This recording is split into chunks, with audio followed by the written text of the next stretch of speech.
बिस्मिल्लाहिर्रहमानिर्रहीम। अस्सलाम वालेकुम students, welcome to physics live. Students, हम लोगों ने एक एसएलओ बेस्ड सीरीज़ शुरू किया आज से, और इसमें मैं chapter wise topic wise SLO questions बताऊंगा आपको, और साथ ही साथ उस टॉपिक में से फेडरल बोर्ड ने लास्ट 10 ईयर्स में से क्या पूछा है इंशाल्लाह वो भी साथ साथ डिस्कस करता जाऊँगा। फ़िलहाल आपके पास सिर्फ मैंने यहाँ पे क्वेश्चंस लिखे हैं आज, जैसे कि पहला टॉपिक मैं पढ़ाऊँगा आपको mass attach to spring. Just इस लेक्चर में मैस अटैच टू स्प्रिंग से रेलिवेंट तमाम तर बातें आपको मिल जाएंगी। इस टॉपिक के बाद आपको इन क्वेश्चंस के प्रॉपर रिटन आंसर्स भी थ्रू योर ईमेल मिल जाएंगे। फिलहाल आपने क्वेश्चंस को अंडरस्टैंड करना है, उसका आंसर आपको लिखा लिखा मिल जाएगा। आपको याद होगा कि जब हम लोग मैस अटैच टू स्प्रिंग पढ़ रहे थे बेटे, तो उस मैस अटैच टू स्प्रिंग के में मैंने एक टेबल बनवाया था ये, और ये टेबल मैंने इन 4 रिलेशंस के थ्रू बनवाया था। अब वो मैं दोबारा चीज़ें नहीं रिवाइज करवाऊंगा यहाँ पर, मैं उसके लिए सेपरेट एक वीडियो लेक्चर ज़रूर बना दूंगा आपके लिए, जिसमें मैस अटैच टू स्प्रिंग में टेबल कैसे आया और ये रिलेशंस कैसे हमने फाइंड आउट किए। फिलहाल आपने टेबल को मेमोराइज करना है। मेमोराइज करने का आसान तरीका ये है कि बेटा आपके पास 2 पोजीशन है, एक मीन है और दूसरी एक्सट्रीम पोजीशन है। आपने ये ऑर्डर याद कर लेना 6 चीज़ों का। इसमें net force, x is the displacement, A acceleration, potential energy, speed और काइनेटिक एनर्जी। आपने ये ऑर्डर याद कर लेना है, और इस ऑर्डर के थ्रू आपने फ़िलहाल के वक्त मतलब अभी जस्ट फॉर फ्यू डेज़ आपने इसको में जहन में रखना है कि जो चीज़ें मीन पर पहली 4 0 हैं वही पहली 4 चीज़ें एक्सट्रीम पर मैक्सिमम हैं। एंड फर्स्ट 4 अगर मीन पर 0 है तो लास्ट 2 मीन पर क्या है, मैक्सिमम है, और जो लास्ट 2 मीन पर मैक्सिमम है वो एक्सट्रीम पे क्या है, 0। मतलब इसका ऑपोजिट सिचुएशंस के थ्रू इसको मेमोराइज कर लेना है।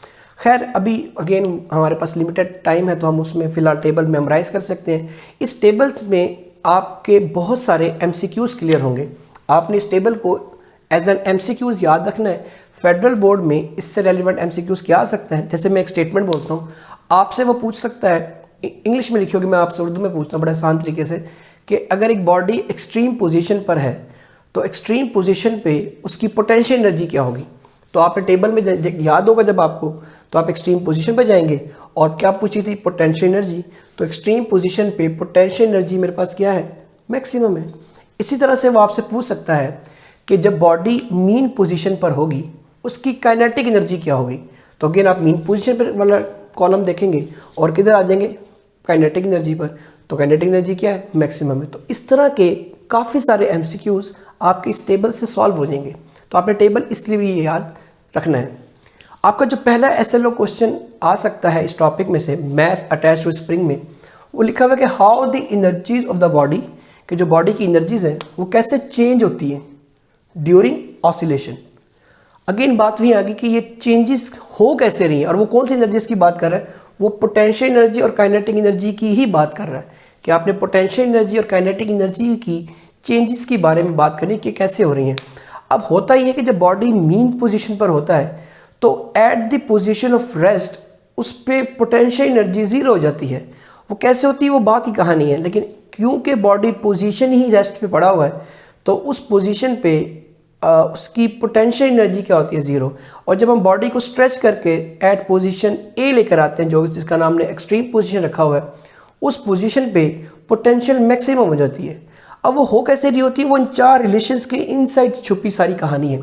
लेकिन फिलहाल आप लोगों ने उस लेक्चर का वेट करना है जब मैं मैस अटैच टू स्प्रिंग का प्रॉपर लॉन्ग क्वेश्चन समझाऊंगा, और उसके बाद इस क्वेश्चन को आप आंसर करने के कैपेबल हो जाएंगे। लेकिन फिलहाल आप इतना समझ सकते हैं, इतना आपको ये टेबल में भी नजर आ रहा है कि एनर्जीज चेंज हो रही हैं। पहले बच्चे को यही पता नहीं होता एनर्जी चेंज हो रही है कि नहीं हो रही है, तो बच्चे परेशान होते हैं, अरे एनर्जी चेंज होती है कि नहीं हो रही। आप ऑब्जर्व करो, पोटेंशियल एनर्जी मीन पर 0, एक्सट्रीम पर मैक्सिमम। ये एनर्जी ने चेंज किया अपने आप को ड्यूरिंग ऑसिलेशन।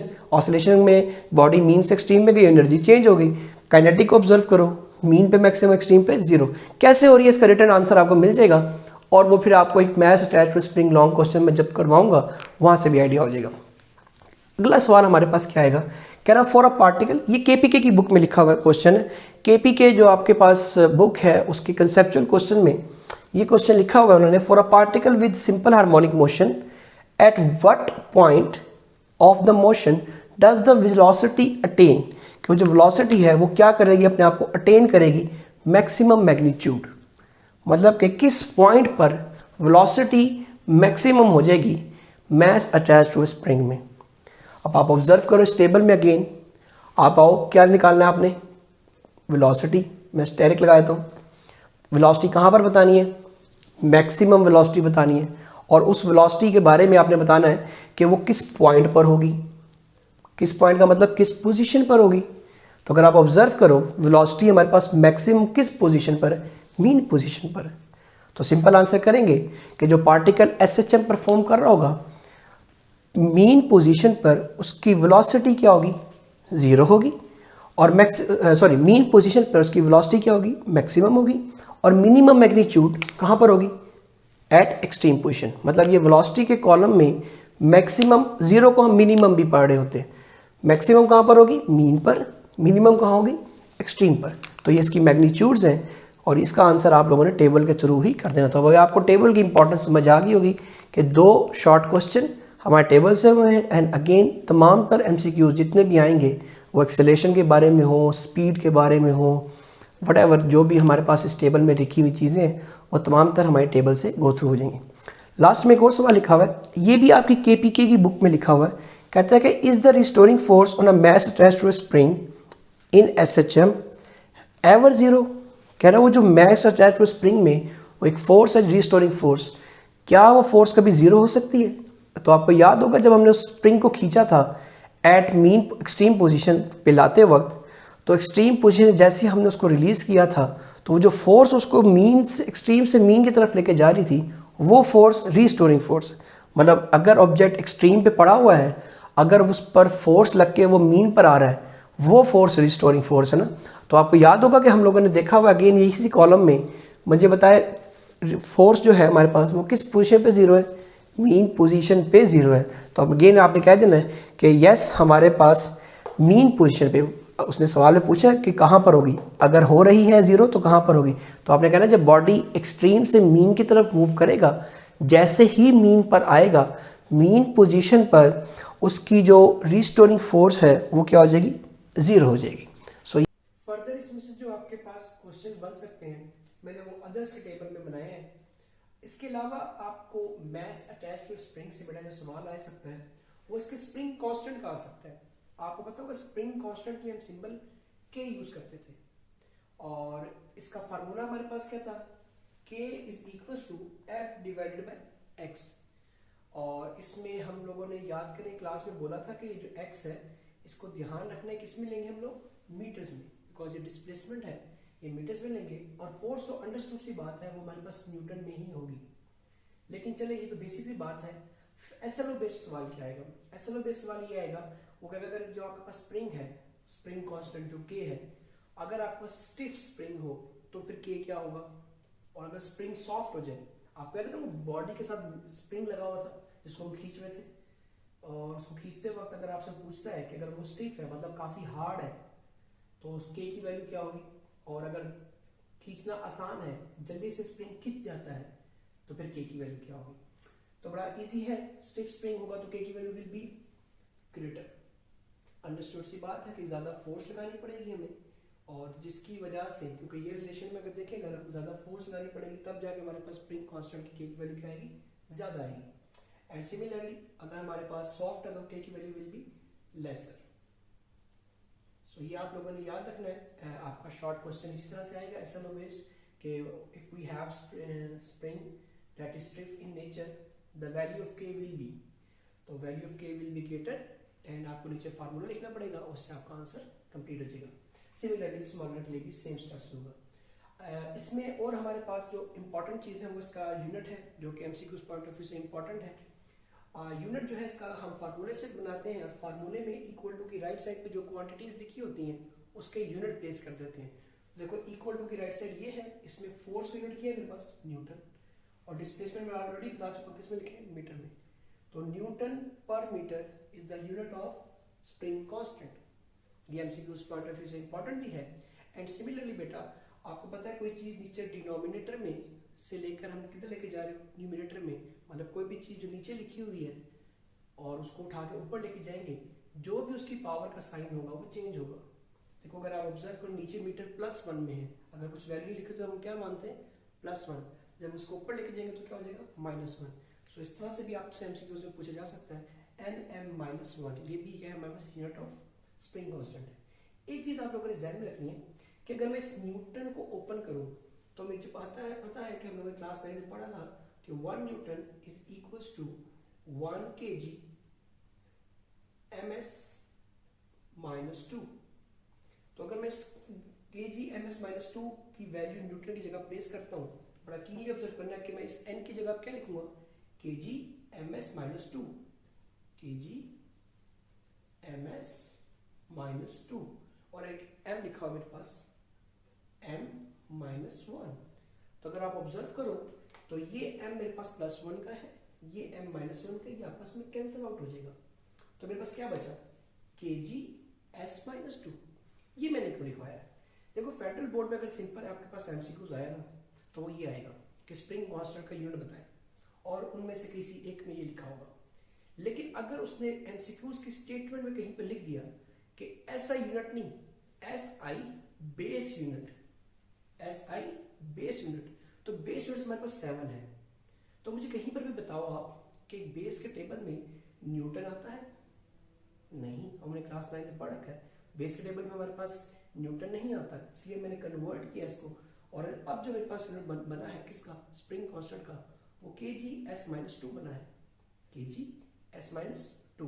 तो अगर आप इस यूनिट को ऑब्जर्व करो, kg हमारे पास एक बेस यूनिट है और सेकंड भी हमारे पास एक बेस यूनिट है। ये आपका एसएलओ बेस्ड एमसीक्यूज इस साल आ सकता है घुमा के, जो कि आप प्रिपरेशन कर रहे हैं।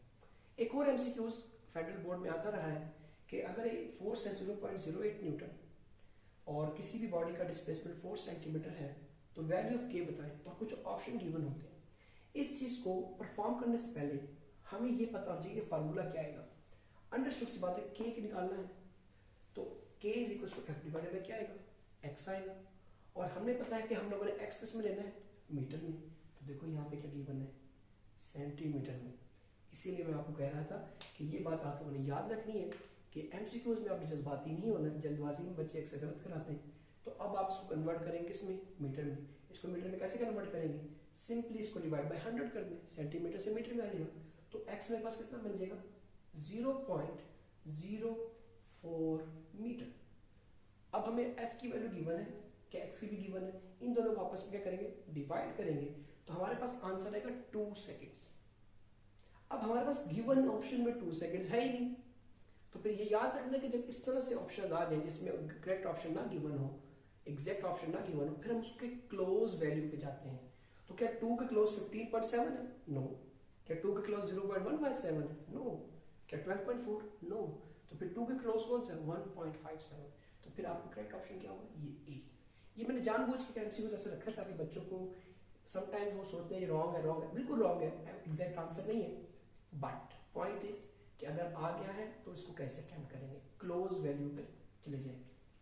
देन इसके बाद आपके अदर्स में फ्रीक्वेंसी और टाइम पीरियड के बहुत सारे शॉर्ट क्वेश्चन भी आते हैं, एमसीक्यूज भी आते हैं। शॉर्ट क्वेश्चन और एमसीक्यूज की तरफ मूव करने से पहले एक छोटी सी इंफॉर्मेशन शेयर कर दूंगा। क्विक क्विज आपका पेज नंबर 3 पर रिटर्न है, वो इस टॉपिक से रेलिवेंट है, वो आपने खुद से करना है। जो चीजें फेडरल बोर्ड की बुक से लिंक होंगी ना बेटे, वो मैं नहीं करवाऊंगा, उनके सॉल्यूशंस मैं नहीं करवाऊंगा बोर्ड पे, वो आपने खुद से करने होंगे। हाँ, उनका आपको रिटर्न फॉर्म में नोट्स जरूर आपकी ईमेल के थ्रू मिल जाएंगे। खैर वापस आते टॉपिक पे। फ्रीक्वेंसी क्या होता है बेटा, number of oscillations in 1 second. ये देखो मैंने एक पेंडुलम बनाया है जो यहां से पहले किधर मूव करेगा, एक्सट्रीम पोजीशन ए पर, फिर वापस किधर आएगा, दूसरी एक्सट्रीम पोजीशन बी पर, फिर वापस किधर आएगा, मीन पोजीशन पर।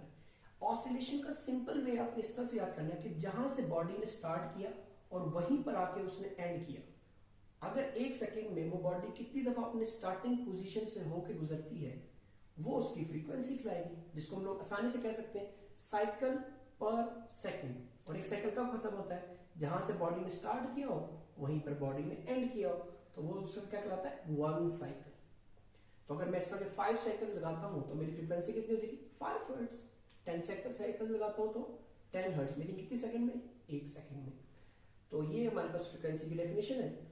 और अगर हम टाइम पीरियड की बात करें तो टाइम पीरियड हमारे पास क्या होता है, वही टाइम जो बॉडी ने अपनी मीन से एक्सट्रीम और एक्सट्रीम से मीन की तरफ वापस आते हुए, मतलब 1 साइकिल कंप्लीट करने में जितना टाइम लगा होगा वो टाइम पीरियड कहलाएगा। Very simple. यहाँ नंबर ऑफ साइकिल्स काउंट करेंगे, वो फ्रीक्वेंसी हो जाएगी 1 सेकंड में, और 1 सेकंड में जो हमारे पास 1 सेकंड कंप्लीट होगा वो टाइम पीरियड हो जाएगा। इसके यूनिट के बहुत इंपॉर्टेंट एमसीक्यू है। अच्छा, बच्चों को टीचर्स ने अक्सर ये बताया होता है कि फ्रीक्वेंसी का यूनिट हर्ट्ज है, बिल्कुल ठीक बताया, कोई रॉन्ग नहीं है, लेकिन बच्चों को बाकी 2 यूनिट्स नहीं पता होते फ्रीक्वेंसी के। एक फ्रीक्वेंसी का यूनिट है सीपीएस, साइकिल पर सेकेंड। तो एक यूनिट आपने ये भी याद रखना है कि इस फ्रीक्वेंसी का सीपीएस भी है और एक पर सेकेंड भी है, S-1। सो 3 यूनिट्स है हमारे पास फ्रीक्वेंसी के। 1 इज हर्ट्ज जो कि एसआई यूनिट है, सीपीएस एंड पर सेकेंड भी हमारे पास इसका यूनिट है। बिल्कुल ऐसे जैसे कि हमारे पास स्प्रिंग कांस्टेंट बच्चों को न्यूटन पर मीटर पता होता है, kg/(s-2) भी पता होता है, जबकि ये भी यूनिट है बट ये बेस यूनिट है।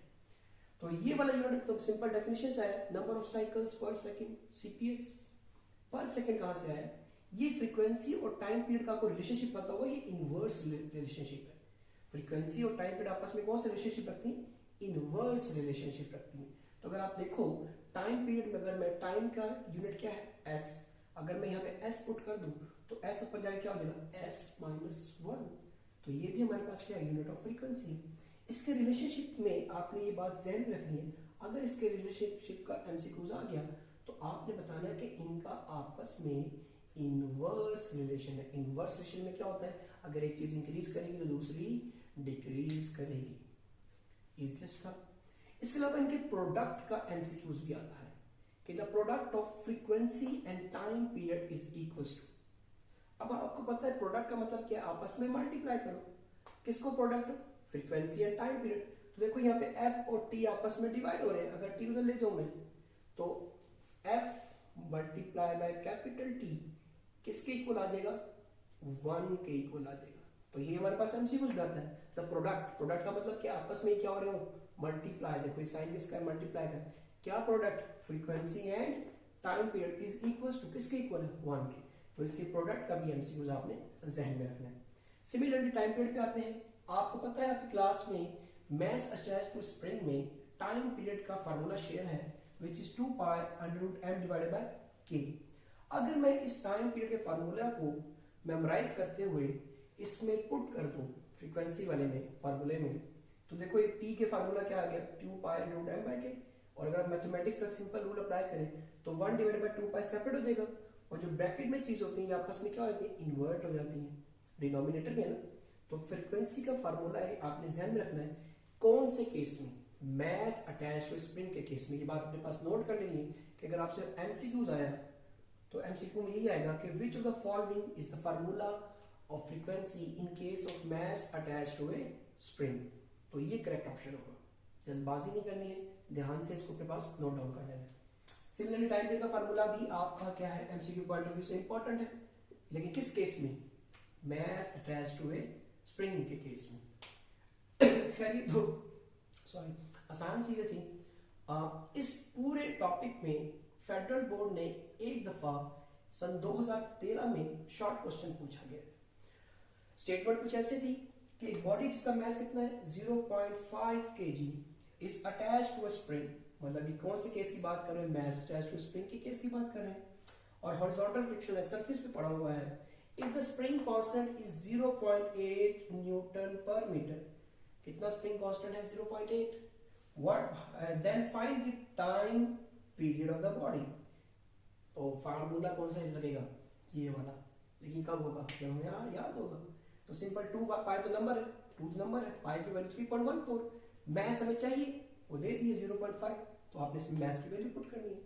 स्प्रिंग कांस्टेंट की है, इसकी वैल्यू 0.8 दे दी। तो सिंपली इसमें फार्मूले में आपने वैल्यूज पुट करनी है। कैलकुलेटर से इज इक्वल टू का बटन दबाएंगे तो आपको क्या मिलेगा? Time period. बहुत आसान सा शॉर्ट क्वेश्चन इस टॉपिक से रेलेवेंट फेडरल बोर्ड ने पूछा है। लेकिन अगर आप थोड़े से शार्प माइंड बच्चे बन जाए तो अगर आपको टाइम पीरियड मिल गया तो उसकी वैल्यू यहाँ पुट करना और फ्रीक्वेंसी भी निकाल लेना। ये SLO बेस्ड। मैं केस नंबर 3 पे मूव कर रहा हूँ which is motion of simple pendulum. और इस केस में आप लोगों ने मेक श्योर करना है कि इस केस का टेबल प्रिपेयर करना है। इसका टेबल कौन सा है बेटा? ये वही टेबल है जो इससे प्रीवियस केस नंबर 1 में टेबल था। जो सवालात उस टेबल में पहले बताए गए थे वो भी इस टेबल में पूछे जा सकते हैं। जैसे मैंने लिख दिया है, एनर्जी कन्वर्जन का बहुत फेमस SLO बेस्ड क्वेश्चन यहाँ से पूछा जा सकता है। नेक्स्ट हम लोगों ने इसमें जो चीज याद रखनी है एसएलओ बेस्ड के लिए वो है रीस्टोरिंग फोर्स के बारे में। रीस्टोरिंग फोर्स का अगर एसएलओ बेस्ड क्वेश्चन आया तो केस नंबर 3 में ये आपको पता होना चाहिए कि जो रीस्टोरिंग फोर्स है वो क्या है। मैं बता चुका हूं ऐसी फोर्स जो ऑब्जेक्ट को एक्सट्रीम से मीन की तरफ धक्का देती है या खींचती है, वो फोर्स रीस्टोरिंग फोर्स कहलाती है। और सवाल ये आएगा which component of a force act as a restoring force, कि वो कंपोनेंट बताएं जो एक्ट करेगा। कंपोनेंट का पूछ रहा है यहाँ पर, किस कंपोनेंट का? फोर्स के कंपोनेंट का, जो कि एक्ट करेगा as a restoring force during the oscillation of simple pendulum. तो मैं डायग्राम रीड्रॉ की है, आपको पता है ये पोजीशन मीन पोजीशन थी, यहाँ पे वेट वर्टिकली डाउनवर्ड था and tension along the string upward थी। जब हमने इसको मीन से उठा के एक्सट्रीम पोजीशन ए पर लेके गए थे तो आपको याद होगा कि इस केस में तो ये दोनों फोर्सेस हैं, टेंशन बिग फोर्स है, वेट बिग फोर्स है, एक दूसरे को कैंसिल कर रही थी। लेकिन जब एक्सट्रीम पे चली जाएगी तो टेंशन और वेट ये एक दूसरे को कैंसिल नहीं करेंगे, ये एट सम एंगल आ जाएंगी। ये एंगल बन रहा है, देखो ये बिल्कुल एक दूसरे के ऑपोजिट थी। इस केस में रेड लाइन और ब्लैक लाइन को ऑब्जर्व करो, ये बिल्कुल एक दूसरे के ऑपोजिट नहीं है, एट सम एंगल है। तो इसमें हम लोगों ने इसके कंपोनेंट्स बनाए थे और हमें पता है कि किसी भी चीज के जब कंपोनेंट्स बनाते हैं तो एक एक्स कंपोनेंट बनता है और एक वाई कंपोनेंट बनता है। और जिस चीज के कंपोनेंट बना रहे होते हैं अगर उसके कंपोनेंट्स बन जाए तो वो रिजॉल्व हो जाता है, तो फिर उसका काम वहां पर क्या होता है? खत्म। तो इसका मतलब यहाँ पे वेट तो खत्म हो गया। अगर अब आप ऑब्जर्व करो तो टेंशन और WX ये एक दूसरे के बिल्कुल ऑपोजिट है। जरा ऑब्जर्व करो, इसका एरो एक दूसरे के बिल्कुल क्या है? ऑपोजिट है। तो ये भी एक दूसरे को क्या कर देंगे? कैंसिल कर देंगे। तो फिर पीछे कौन सा कंपोनेंट रह गया जो इसको ए पोजीशन से ओ की तरफ लेकर आएगा? WY। और हमें पता है यहाँ पे Y कंपोनेंट आ रहा है, और जब Y कंपोनेंट आता है तो साइन थीटा आता है। ये देखो लिखा हुआ है fx = f cos theta plus 9th, fy = f sin theta. y के साथ साइन का एंगल ट्रिग्नोमेट्रिक रेशियो यूज करते हैं एंड x का cos। तो हमारे पास WY आया है तो WY = mg sin theta. mg sin theta क्यों है? बिकॉज W होता है mg के इक्वल। वैल्यू प्लेस की है। अगर MCQ आता है तो ये आएगा कि रीस्टोरिंग फोर्स का इसमें से कौन सा कंपोनेंट है? या तो WY लिखा होगा, या फिर mg sin थीटा लिखा होगा, या फिर W sin थीटा भी लिख सकता है वो। तो ये तीनों के तीनों क्या है? एक ही बात है बेटा। एक्चुअली जो WY कंपोनेंट है ना, इसका फार्मूला ओपन किया, अगर फार्मूला ओपन करें तो W sin थीटा बनता है और W की वैल्यू प्लेस कर दो तो mg sin थीटा बनता है। तो सिंपल एसएलओ बेस्ड क्वेश्चन आएगा। आपने बताना होगा डायग्राम के थ्रू कि इस तरह से जो मैंने वर्डिंग बताया है उर्दू में, आप इसको इंग्लिश में कर देना होगा ट्रांसलेट। देन उसके बाद थर्ड एंड इंपॉर्टेंट आपके पास जो आता है शॉर्ट क्वेश्चन कि what is second pendulum. Again ये एसएलओ बेस्ड बहुत अच्छा क्वेश्चन है, आपने जहन में रखना है कि ये इंपॉर्टेंट भी है। ऑल्दो ये फेडरल बोर्ड में इतनी इंपॉर्टेंस नहीं रखता, लेकिन हमारे जो 7 कंट्री है इंडिया, वो इसके ऊपर बहुत बार एक बात करती है। वो कहती है कि सेकंड पेंडुलम क्या है। अच्छा, हमारे बच्चे पेपर में जब सवाल आता है तो वो सोच रहे होते हैं कि शायद मिस प्रिंटिंग हो गई है, सेकंड लिख दिया, उन्होंने सिंपल लिखना था, जबकि नहीं बेटा, सेकंड पेंडुलम ही पूछा जाएगा। ये बात याद रखना कि अगर कोई चीज ऑसिलेट कर रही है, ऑसिलेट का मतलब क्या है कि बॉडी ने मीन से एक्सट्रीम पे गई, वापस मीन पर आई, फिर यहाँ पर एक्सट्रीम पर गई, फिर वापस मीन पर आई, ये एक पूरा चक्कर हो जाता है। याद करें इससे पहले मैंने पेंडुलम बनाया था, मैं थोड़ा सा रफ सा ड्रॉ कर देता हूँ पेंडुलम। अगर ये पेंडुलम ड्यूरिंग ऑसिलेशन यहां से मूव करते हुए इस पोजीशन पर आता है, देन वापस मूव करते हुए इस पोजीशन पर आकर अपनी ओरिजिनल पोजीशन पर आके रुक जाता है, ये एक टाइम पीरियड कहलाता है। 1 सेकंड में ये जो चक्कर लगा है वो कहलाएगा टाइम पीरियड। लेकिन सवाल ये है कि सेकंड पेंडुलम क्या है। अगर बेटा टाइम पीरियड एक चक्कर का 2 सेकंड आ जाए, मतलब कि जो एक चक्कर बॉडी ने पूरा लगाया है, अगर उसका टाइम पीरियड कितने सेकंड आ जाए? 2 सेकंड आ जाए, तो उस पेंडुलम को हम सेकंड पेंडुलम बोलेंगे। वेरी इजी कि अगर कोई ऑसिलेटिंग बॉडी का टाइम 2 सेकंड हो जाए, वो पेंडुलम सेकंड पेंडुलम कहलाएगा in case of motion of simple pendulum में। Okay, then fourth and fifth पे बेटा इसके फार्मूलाज प्लेस किए हैं हम लोगों ने। टाइम पीरियड का formula in case of simple pendulum 2π√L/g होगा। इसीलिए मैंने कहा था कि ये जहन में रखने के टाइम पीरियड एंड फ्रीक्वेंसी के एमसीक्यूज इंपॉर्टेंट है क्योंकि बच्चे भूल जाते हैं कि सिंपल पेंडुलम का और हमारे पास मास अटैच्ड स्प्रिंग का टाइम पीरियड और फ्रीक्वेंसी का फार्मूला। सो ये मेमोराइज रखना है कि 2 पाई L divide by g is the formula of frequency time period in case of motion of simple pendulum. और फ्रीक्वेंसी अगेन वही जिस तरह से हमने लास्ट टाइम किया था, टाइम पीरियड के फार्मूले में 1f is equal to 1 by t था, टाइम पीरियड का फार्मूला डालेंगे तो 1/2 pi √g divide by L हो जाएगा। तो ये यहां तक हमारी कहानी थी। और इस कहानी के दौरान सन 2011 में फेडरल बोर्ड ने एक चीज पूछी और वो ये पूछी कि write down the formula of simple pendulum. हमारे पास फार्मूला है, लिख देंगे, आसान है। लेकिन अगला सवाल इंपॉर्टेंट, व्हाट फैक्टर्स जिस पे ये डिपेंड कर रहा है। तो देखो अगर आप ऑब्जर्व करो फार्मूले में इक्वल टू के राइट साइड पे जो चीजें भी होती है, जो क्वांटिटीज होती हैं उसमें वो डिपेंड करता है। तो अगर आप ऑब्जर्व करो 2 पाई तो नंबर है, क्वांटिटीज की बात की है, यहाँ पे लेंथ आता है और ग्रेविटी। तो सिंपल आपने लिखना है कि 2 थिंग्स जिस पे ये डिपेंड करेगी, one is the gravity and the other is what, length of the pendulum. तो ये आप लोगों ने आंसर कर देना और 2011 का शॉर्ट क्वेश्चन कंप्लीट हो जाएगा।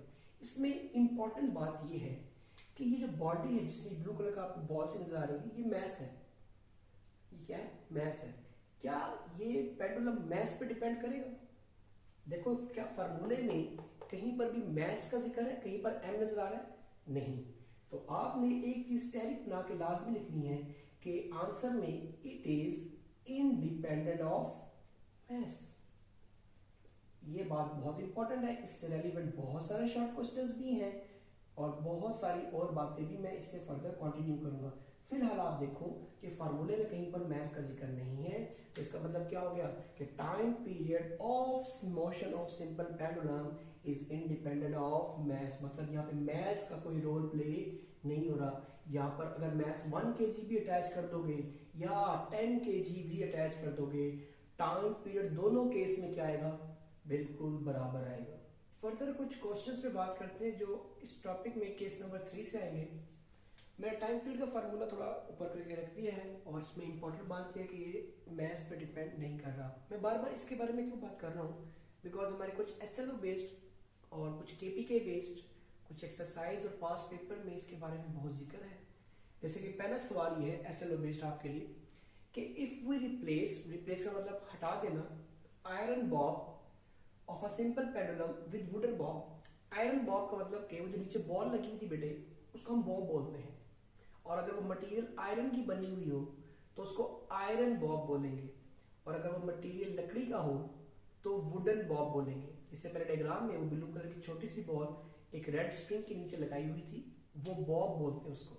अगर मटेरियल आयरन तो आयरन बॉब, और अगर मटेरियल लकड़ी का तो वुडन बॉब। कह रहे अगर आयरन को हम वुडन से रिप्लेस कर दें, what will be the effect of it on simple pendulum. आप मुझे एक बात बताओ, जो आयरन की इतनी सी बॉल होगी छोटी सी, और इतनी ही बॉल अगर मेरे पास लकड़ी की हो, कौन सी ज्यादा वेट रखेगी? अंडरस्टूड सी बात है, जो आयरन की बनी हुई होगी जिसका वेट ज्यादा, इसका मतलब उसका मैस भी ज्यादा। तो बच्चों को लगता है कि इसका मतलब कि इफेक्ट बताना है उसका पेंडुलम पे, तो बच्चे को लगता है कि शायद टाइम पीरियड इंक्रीज या डिक्रीज हो जाएगा। जबकि अभी थोड़ी देर पहले बताया कि टाइम पीरियड के फार्मूले में कहीं पर भी मैस का जिक्र नहीं है। वो जो नीचे बॉल अटैच की हुई है उसके मैस पे कोई फर्क नहीं पड़ता बेटा। तो सिंपल इसका आंसर करना है कि इट इज इंडिपेंडेंट। क्यों आपने अगेन बताना है कि टाइम पीरियड का फार्मूला लिखना है, फिर आपने क्या बताना है, it is independent of mass whether you have an iron ball और वुडन बॉल। दोनों में से कोई सा भी यूज करें या दोनों को ही यूज करें और दोनों से टाइम पीरियड कैलकुलेट करें तो क्या आएगा? इक्वल आएगा, बिकॉज टाइम पीरियड कहीं पर भी मैस पे डिपेंड नहीं कर रहा। इसी तरह से आपकी फेडरल की बुक में चले जाएं तो कंसेप्चुअल क्वेश्चन 10.3 लिखा हुआ है पेज 17 पर।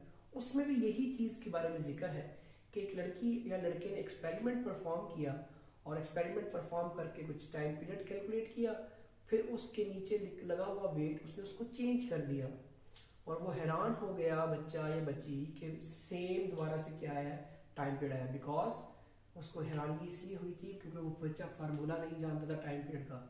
अब उस बच्चे को टाइम पीरियड का फार्मूला पता चला तो उसको पता चला कि नीचे अगर कोई मैस है उसको चेंज करते रहो, फर्क नहीं पड़ेगा, time period will remain same. Similarly आपकी बुक में एक एक्सरसाइज पेज नंबर 16 पर एमसीक्यू नंबर 2 भी लिखा हुआ है। उस एमसीक्यू में भी ये कहता है कि अगर हम नीचे जो लगा हुआ मैथ्स है उसको 3 टाइम्स फैक्टर से इंक्रीज या डिक्रीज कर दें तो टाइम पीरियड पे क्या इफेक्ट आएगा। बार बार एक ही चीज पूछी जा रही है कि टाइम पीरियड पे कोई फर्क नहीं आएगा, नीचे लगा हुआ मैथ्स इंक्रीज करो या डिक्रीज करो।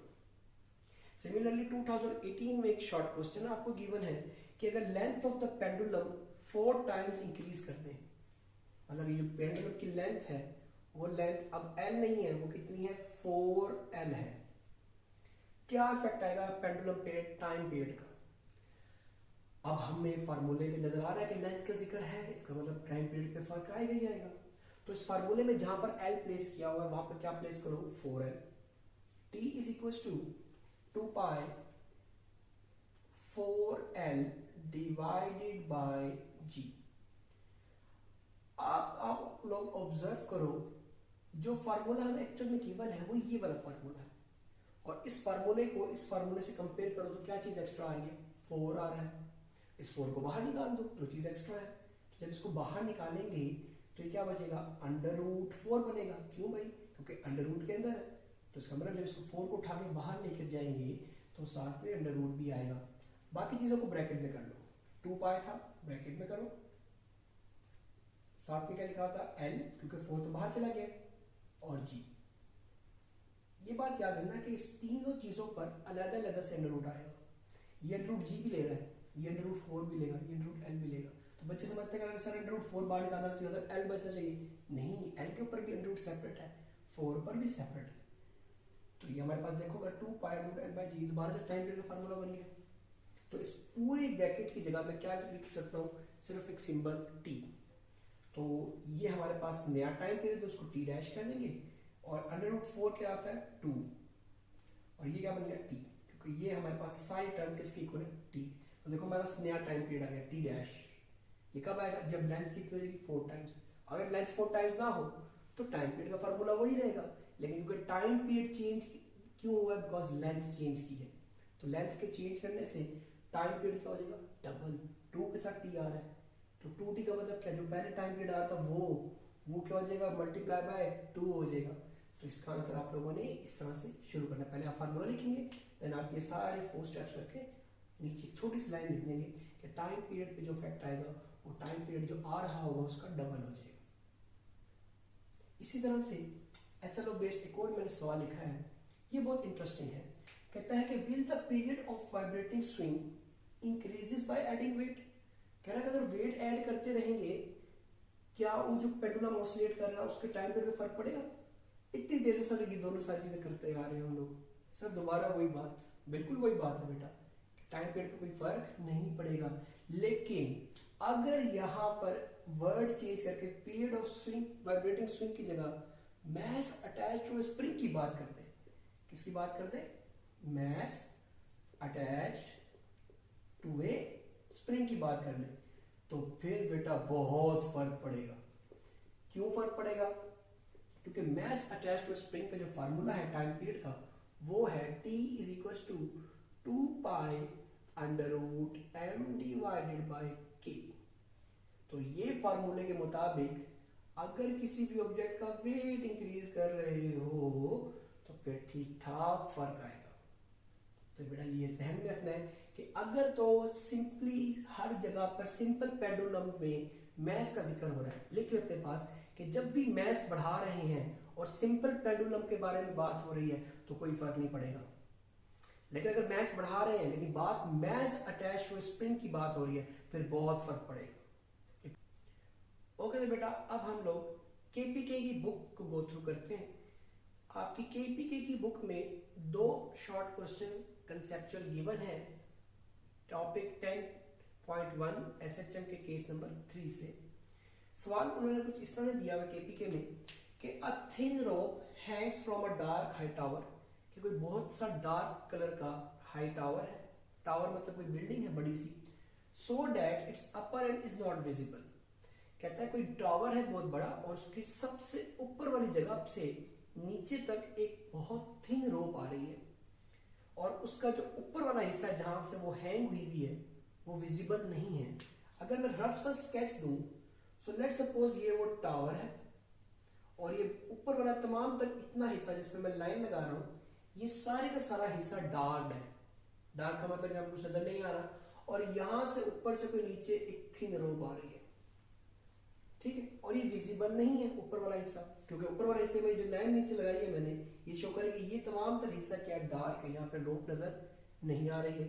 कह रहा how can the length of rope be determine, कह रहा इस केस में आप रोप की लेंथ कैसे डिटरमाइन करेंगे, कोई फार्मूला है आपके पास? तो सिंपल हम क्या कहेंगे उसको कि टाइम पीरियड के फार्मूला में जो लेंथ आ रही है उसको निकाल लो, 2 pi under root L divided by G. और अगर आप ऑब्जर्व करो सिंपली तो बेटे टाइम पीरियड का फार्मूले में लेंथ आ रही है, इसको अकेला कर दो। अकेला करने का मतलब क्या है कि इसके इर्द गिर्द जितनी चीजें खत्म करो, इसके इर्द गिर्द क्या है 2 पाई, हटाओ, जी है हटाओ, कैसे हटाओगे 2 पाई को, ये यहाँ पे क्या हो रहा है मल्टीप्लाई, तो वहां जाके क्या हो जाएगा इक्वल टू की दूसरी साइड पे डिवाइड, तो टी डिवाइड बाय 2 पाई। चलो ये तो हटा लिया, अब मुझे बताओ कि यहाँ पे क्या बचा, under root L divide by g. Under root separate कर सकता हूँ? कर सकता हूँ बिल्कुल, मैथमेटिक्स में प्रॉपर्टी है, इन दोनों पे मैं अंडर रूट सेपरेट कर लेता हूँ, अंडर रूट एल और अंडर रूट जी, मतलब मैं तोड़ के दोनों में अलग अलग अंडर रूट ले ला सकता हूँ। अब यहाँ पे जी हटाना है अंडर रूट, तो यहाँ पे क्या हो रहा है मल्टीप्लाई डिवाइड, तो जाके मल्टीप्लाई आ जाएगा, तो T under root g divided by 2 pi किसके इक्वल आ गया, अंडर रूट एल के इक्वल आ गया। क्या हमने लेंथ निकालनी थी कि अंडर रूट लेंथ निकालनी थी? देखो उसने कहा लेंथ निकालो, अंडर रूट का तो जिक्र है ही नहीं, तो इस अंडर रूट को खत्म करने के लिए क्या लेंगे, दोनों साइड पर स्क्वायर कर देंगे, क्योंकि स्क्वायर इस अंडर रूट को कैंसिल करेगा, क्योंकि हम लोग अगर कोई चीज एक साइड पे करेंगे तो दूसरी साइड पे भी सेम करेंगे, तो ये स्क्वायर इस अंडर रूट को कैंसिल कर देगा, तो हमारे पास क्या बन जाएगा एल, या फिर किसके इक्वल आएगा, तो देखो टी का स्क्वायर टी स्क्वायर, और जिस तरह से ये जी के ऊपर अंडर रूट स्क्वायर से कैंसिल हो जाएगा, तो मल्टीप्लाई बाय क्या आ जाएगा G, T square divide by T के साथ स्क्वायर आएगा, लेकिन जी के साथ स्क्वायर नहीं आएगा, बिकॉज इसके ऊपर क्या लगा हुआ है अंडर रूट, वो कैंसिल हो जाएंगे, एंड डिवाइडेड बाय 2 का स्क्वायर 4 और पाई का स्क्वायर पाई स्क्वायर। तो हमें क्या पता चला, हमें ये पता चला कि जी की वैल्यू तो फिक्स होगी 10, क्योंकि अर्थ पे होगी, 4 पाई स्क्वायर नंबर है। टाइम पीरियड फाइंड आउट कर लो, इस लेंथ वाले जो रोप है, इस थिन रोप को, ये वाला हिस्सा जो है थिन रोप का, इसको ऑसिलेट करवाओ और इसका टाइम पीरियड ले लो, वैल्यू पुट करो, रोप की लेंथ मिल जाएगी। बहुत ही आसान सा केपीके का पहला आपका शॉर्ट क्वेश्चन कंप्लीट होता है।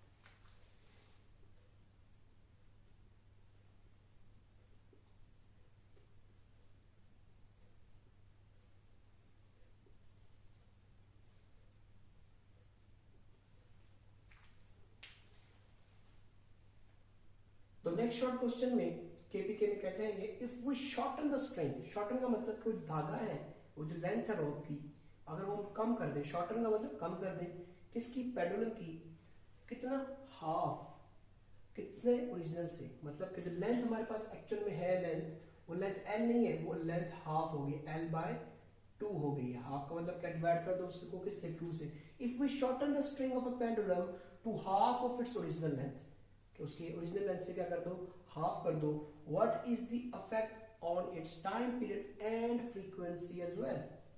सिंपल सवाल में क्या कह रहा है कि लेंथ अब हमारे पास डबल 4 टाइम्स नहीं है, हाफ हो गई है, तो केपीके की बुक में पूछ रहे हैं अब बताओ जी टाइम पीरियड और फ्रीक्वेंसी में क्या फर्क आएगा, तो टाइम पीरियड का फार्मूला तो वही है, क्या उसमें लेंथ का जिक्र है, बिल्कुल है, इसका मतलब फर्क आएगा। ये वैल्यू प्लेस करें ऊपर फार्मूला में, तो t is equal to 2 pi, L की जगह क्या लिखेंगे आप लोग, एल डिवाइडेड बाय 2, और इसके डिवाइड में क्या है g, और अगेन मैंने भी थोड़ी देर पहले आपको कहा था कि सिंप्लीफाई करेंगे इसको, तो 2 यहाँ पे डिवाइड होगा तो नीचे क्या हो जाएगा मल्टीप्लाई, मैथमेटिक्स की बेसिक रूल्स लगाएंगे आप लोग, 2 pi L divided bye 2g, फिर वो जहां पर डिवाइड हो रहा था नीचे आके क्या हो जाएगा मल्टीप्लाई। लेकिन हमें ये पता करना पड़ेगा कि क्या उस टाइम पीरियड के जो फार्मूला यहाँ पे जो लिखा हुआ है, क्या यही यहाँ पे कहीं पर जी के साथ 2 लिखा हुआ है, नहीं यहाँ पे तो लिखा हुआ है, तो इसको तो यहाँ पे होना नहीं चाहिए, उसको उठा के बाहर ले लो। जब इसको उठा के बाहर लेकर आओगे तो किस तरह लेकर आओगे, इसके ऊपर अंडर रूट लगा हुआ है, बिल्कुल लगा हुआ है, तो अंडर रूट 2 आ जाएगा, 1 over under root 2। 1 over under root 2 क्यों, बिकॉज डिनोमिनेटर में है।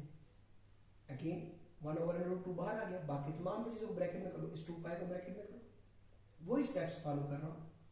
एल वैसे रहेगा, जी वैसे रहेगा। अब जी के साथ 2 क्यों नहीं आया भाई, क्योंकि उठा के हमने बाहर ले आए और वो कहाँ पे था, डिनोमिनेटर में, तो उसको भी डिनोमिनेटर में रखना पड़ेगा।